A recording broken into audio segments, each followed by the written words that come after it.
తమిళనాడుకు వెళ్ళినటువంటి నరేంద్ర మోడీ నా బాధను పంచుకోవడానికి మీ దగ్గరకు వచ్చాను.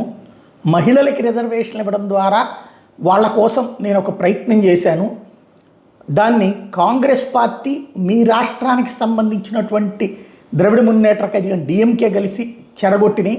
మహిళామణులకు 33% రిజర్వేషన్ రానియకుండా చేసినాయి. దక్షిణాది రాష్ట్రాలకు అన్యాయం జరగకుండా ఉండడానికి నియోజకవర్గాల పునర్విభజన చేశాను. 2021 లెక్కల ప్రకారం పెరుగుదలలో తరుగుదల ఉంటుంది. ఇప్పటి జనాభా లెక్కల ప్రకారం మీ సీట్లు తగ్గుతాయి. అందుకనినే హాఫ్ సీట్లు అన్నటువంటి ఒక ఫార్ములా పెట్టాను. కానీ అదంతా కూడా చెడగొట్టారు. వీళ్ళు పాలనకి పనికిరారు అన్నటువంటిది డిఎంకే నేతలు చీకటి పనులు ప్రజలకి తెలుసు.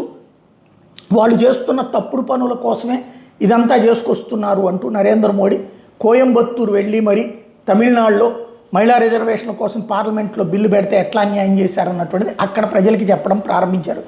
మిగతా ఎన్నికల్లో కూడా అదే చేస్తారు. ఇక